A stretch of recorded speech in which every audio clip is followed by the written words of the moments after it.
Commander, and welcome back to another episode of Art Survival Evolved. Today we're going to go ahead and remaster a old classic, the video that made my channel in the first place.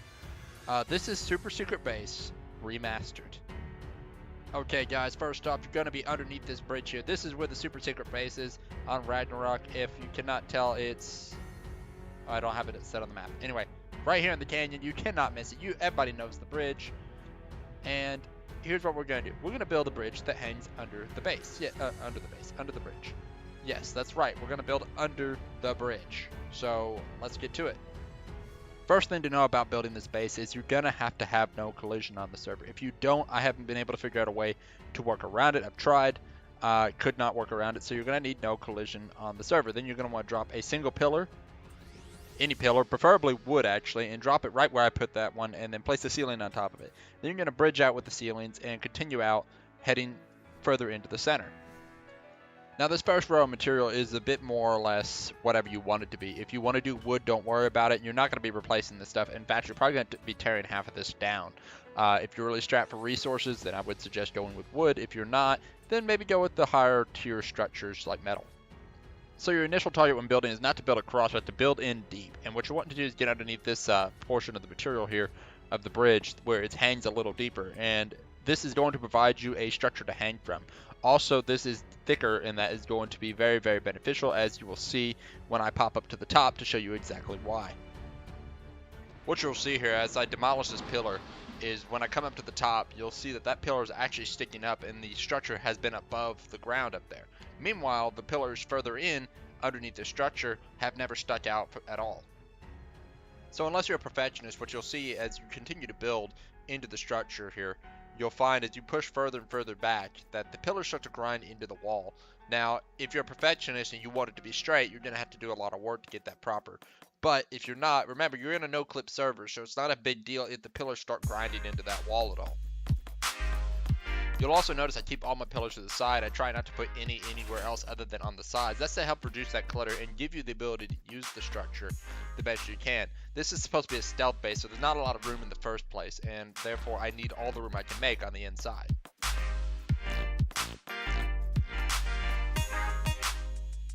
Now you're probably wondering at this point, how the heck are you supposed to get into this base? Well, the simplest way to do that is to destroy the floor, take out about 4 sections, and build a giant hatch frame. That way you can fly in and out.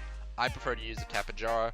You could also use a Caravan, and a Griffin doesn't work too bad itself either. Although there's also the option of adding a door to the front, although at that point you're going to have to start extending the height of your base, which this is a stealth base, so it all depends on how deep you build it, which would also give you more room for more stuff.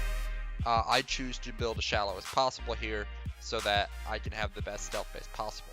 What you also find is that the Tapajara actually fits in here remarkably well, and while you might have to worry about the name being seen under the bridge, other than that, the Tapajara's head, none of it actually pokes through the ceiling. Once you got your floor basically set, all you're going to want to do at this point is start throwing up some walls. This is to keep everybody out, of course, but this isn't the only thing you're going to do to keep people out. You're going to make sure you don't build up to where you're visible, of course, through the top of the bridge, but you're going to also ceiling it off on top so no one can somehow slide through something weird and manage to get inside your stealth base. Getting out is also a little more easier said than done, as surprisingly, in a small confined space, the Tapajara moves fairly quickly. What you're going to want to do in order to get out this hatch frame is point your nose down, and that will allow you to get out. And as well, when you point massively up, you can also get through the gate. Also, if you can arrange the doors a little better, it also helps getting in and out. It is just a little cumbersome getting in and out, but again, this is a stealth base. It's not meant to be easy for anything, although you would hope it would be easy for your own convenience. This next part gets a little tedious as well. If you have rocks, I suggest bring them along. Anything to slow the Tapajara down, because when you're building with the Tapajara, it does like to drift and move a lot, and sometimes you just need to be slowed down so you can get a better build. As you can see, I'm having a lot of trouble here.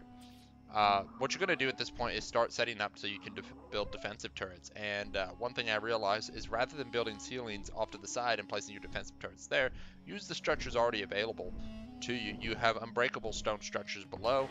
And what you're also going to want to do is, you can see I broke something, you're going to go ahead and place a ceiling that just kind of pokes out, which is going to defend with turrets mounted on top of it. They're going to basically defend the wall to keep C4 and anybody else from dropping charges onto the place. You're also going to want to go to the back here and make sure that you have some turrets to guard this side. You're going to have to, in order to get a ceiling down, place 2 ceilings down, and then come back and place 1 ceiling in between. Now, unfortunately, if you're using a Tapajar, you won't be able to remove that bottom ceiling, but if you do have a Quetzal, if you're using a Quetzal, you can go ahead and just come up and remove that ceiling like you would by standing on the back of a Quetzal.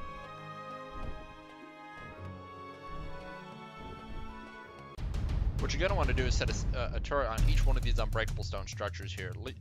Direction doesn't matter, as it will turn on its own. I just prefer to have them automatically facing the correct direction.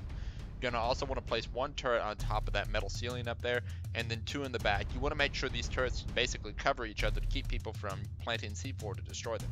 If they're out, as far as the 2 turrets seeing each other on the bottom, that's not important. What you're trying to do is avoid anybody placing C4 on your structure, and that if they did place C4 or fired a rocket, it would be shot down. That's the idea.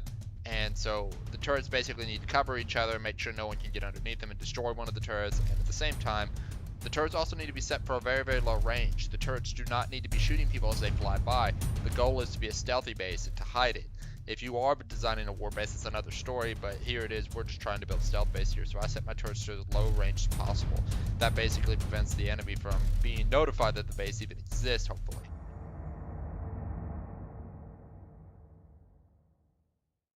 As you can see, while flying around looking at the bridge, you can't even see the base, which is the important part. The idea is to hide the base. And as we fly low around the base, we can kind of see it up in the corner, but who's really paying attention to that top right corner of my screen?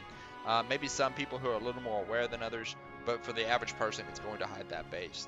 And that's the idea. And even in a first-person force perspective, it's very hard to actually see that base. So if you're on one of those servers, it's going to be very difficult. Unless I start looking in that direction, am I going to see it?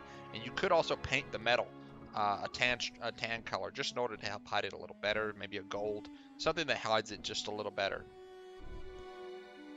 So guys, I hope you enjoyed the remastered version of Super Secret Base. I know I did. I liked it a lot better than the last one. This one seems a lot more bearable. It's a lot shorter, which really helps. But don't forget to give a thumbs up if you liked the video. Also, don't forget to subscribe and tell your friends. Always tell your friends. But that's going to be it for this video, guys. I hope you all enjoyed, and I'll catch you next time.